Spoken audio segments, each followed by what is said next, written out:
दोस्तों जरा अपनी आंखें बंद कीजिए और 13वीं सदी का एक दृश्य सोचिए।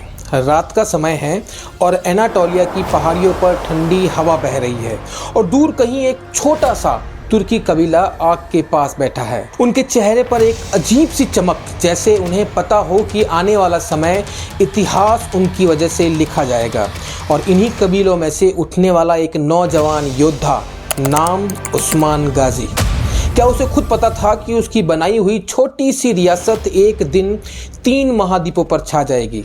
और क्या उसे पता था कि उसका साम्राज्य 600 साल तक दुनिया की सबसे बड़ी ताकतों को हिला के रख देगा? और सबसे बड़ा सवाल, इतिहास में ऐसा क्या हुआ कि एक टूटता हुआ इलाका, छोटे छोटे कबीले में बटे टर्क्स अचानक दुनिया का सबसे शक्तिशाली इस्लामिक साम्राज्य बना देता है? दोस्तों आज हम उसी महाकाव्य जैसी कहानी में उतरेंगे, द ऑटोमन एम्पायर की कहानी में।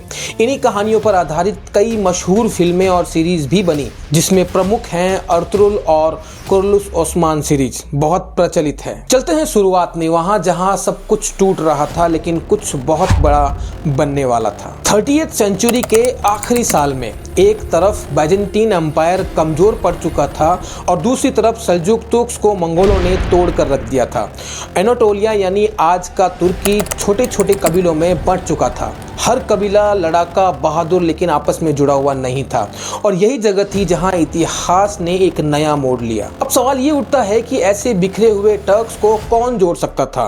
कौन उन्हें एक शक्तिशाली सेना, एक ताकत बनाकर खड़ा करेगा? और यही वो समय था जब मंच पर आता है एक नया नाम, उस्मान गाजी। एक ऐसा नेता जिसने सिर्फ तलवार से नहीं बल्कि विश्वास, अनुशासन और एक बड़े सपने से टर्क्स को एक साथ जोड़ दिया था।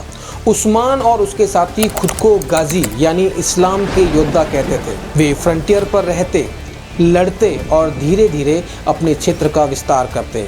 और इसी तरह से 1300 से 1326 के बीच उस्मान एनाटोलिया में एक छोटा लेकिन मजबूत मुस्लिम स्टेट खड़ा कर देता है और इसका नाम आगे चलकर पड़ता है दी ऑटोमन एम्पायर। कहानी आगे बढ़ती है, द राइज ऑफ ऑटोमन्स। दोस्तों उस्मान के बाद उसके बेटे ओरहान आते हैं और ये 21 साल की उम्र में ही खुद को सुल्तान घोषित करते हैं और यहीं से असली विस्तार शुरू होता है। दोस्तों ऑटोमन की सफलता का सबसे बड़ा राज था गन पाउडर टेक्नोलॉजी यानी बारूद, जिसका इस्तेमाल इन्होंने सबसे पहले तोप और बॉम्ब्स के लिए किया।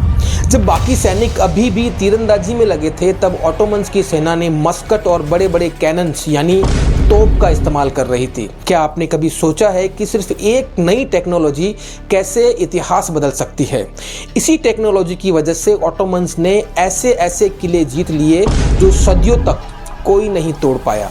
1361 में एड्रियानोपाल यानी एड्रिन पर कब्जा यानी यूरोप के दरवाजे अब खुल चुके थे। लेकिन हर कहानी में एक तूफान आता है और यहाँ आया तैमूर लंग। जी हाँ, वही तैमूर जिसने भारत पर एक बार 1358 से 1399 के बीच में भारत पर हमला यानी इन्वेजन किया था और वो पर्शिया यानी आज का ईरान, उस पर पूरा राज करता था। चलिए वापस ऑटोमन्स के टॉपिक पर आते हैं और बात करते हैं सन 1402 के बैटल ऑफ अंकारा की। तैमूर लंग ने ऑटोमन्स को बुरी तरह हरा दिया था और कुछ सालों के लिए साम्राज्य टूटने भी लगा था।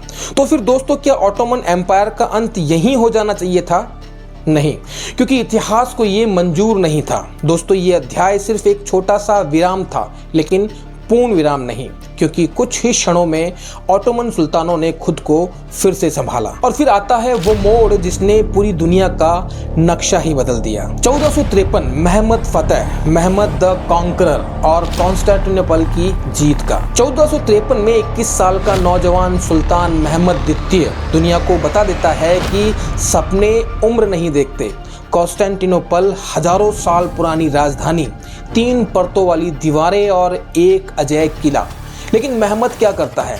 26 फुट लंबी एक तोप का निर्माण करता है जिसमें 1200 पाउंड यानी तकरीबन 550-600 किलो के पत्थरों से हमला करवाता है और एक ही रात में ऐसा कार्य करता है जो आज तक हमें सोचने पर मजबूर कर देता है।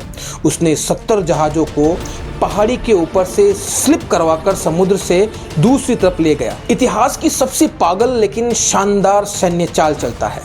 7 हफ्तों की जबरदस्त लड़ाई के बाद शहर टूटकर बिखर जाता है और साथ ही टूट जाता है 1000 साल पुराना बाइजेंटीन एम्पायर। और यही दिन ऑटोमन एम्पायर को सुपर पावर बना देता है और कॉन्स्टेंटिनोपल बन जाता है इस्तांबुल। क्या आप जानते हैं इस्तांबुल की इस जीत की वजह से यूरोप ने नए समुद्री रास्तों की खोज शुरू की और इसी से शुरुआत होती है द एज ऑफ एक्सप्लोरेशन की। इस दौर में कोलंबस, वास्को डी गामा और यूरोपियन कॉलोनियों का दौर शुरू होता है और इस तरह एक शहर की जीत सारी दुनिया को बदल देती है। अब कहानी पहुंचती है अपने golden age of Suleiman the magnificent के दौर में।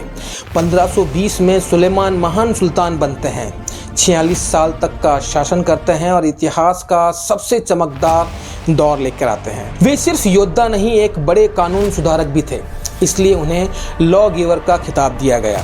उन्होंने बेलग्रेड, रोड्स, त्रिपोली जो कि लीबिया में है, हंगरी, अफ्रीका का तट, सभी जगह ऑटोमन का झंडा लहरा दिया। उनकी सेना इतनी शक्तिशाली थी कि मेडिटेरियन पर उनका राज था। ये ऑटोमन एम्पायर की ऊंचाई का समय था, जिसे आज भी गोल्डन एज कहा जाता है। लेकिन क्या कोई साम्राज्य हमेशा चरम पर रह सकता है? नहीं। चलिए बात करते हैं डिक्लाइन यानी गिरते साम्राज्य की कहानी की। सुलेमान के बाद धीरे धीरे कई समस्याएं बढ़ती गई, जिसमें कमजोर सुल्तान का होना, हरम और महल में राजनीति का बढ़ना, सैनिकों द्वारा बगावत करना और टेक्नोलॉजी में यूरोप से पीछे रह जाना और ट्रेड रूट्स पर यूरोपियों का कब्जा। 17वीं और 18वीं शताब्दी में ऑटोमन ताकत कम होती गई और 19वीं सदी में इसे सिक मैन ऑफ यूरोप कहा जाने लगा। और फिर आया वर्ल्ड वॉर 1। इस युद्ध में हार के बाद 1922 में ऑटोमन एम्पायर आधिकारिक रूप से खत्म ही हो गया। लेकिन इसी राख से जन्म लेता है आधुनिक तुर्की। मुस्तफा कमाल पाशा, जिसे बाद में आतातुर्क कहा गया, तुर्की यानी तुर्की गणराज्य के पहले राष्ट्रपति बने। दोस्तों, ऑटोमन एम्पायर सिर्फ एक युद्धों की कहानी नहीं है, ये उठने का साहस, गिरने के बाद फिर से खड़े होने और दुनिया को बदल देने वाली महत्वाकांक्षा की कहानी है। 600 साल तक ये दुनिया की राजनीति, व्यापार, संस्कृति और धर्म सब पर असर डालता रहा और आज भी इस्तांबुल की गलियों में, पुरानी मस्जिदों में, महलों में ऑटोमन एम्पायर की गूंज सुनाई देती है। दोस्तों, अगर आपको ये इतिहास की कहानी पसंद आई हो तो वीडियो को लाइक कीजिए, अपने दोस्तों के साथ शेयर कीजिए और ऐसी ही शानदार कहानियाँ पाने के लिए हमारे चैनल अनफोल्डेड एमडी सर को सब्सक्राइब करना मत भूलिए। कमेंट में बताइए अगली कहानी किस साम्राज्य की सुनना चाहते हैं। मिलते हैं अगले वीडियो में, तब तक के लिए धन्यवाद। जय हिंद।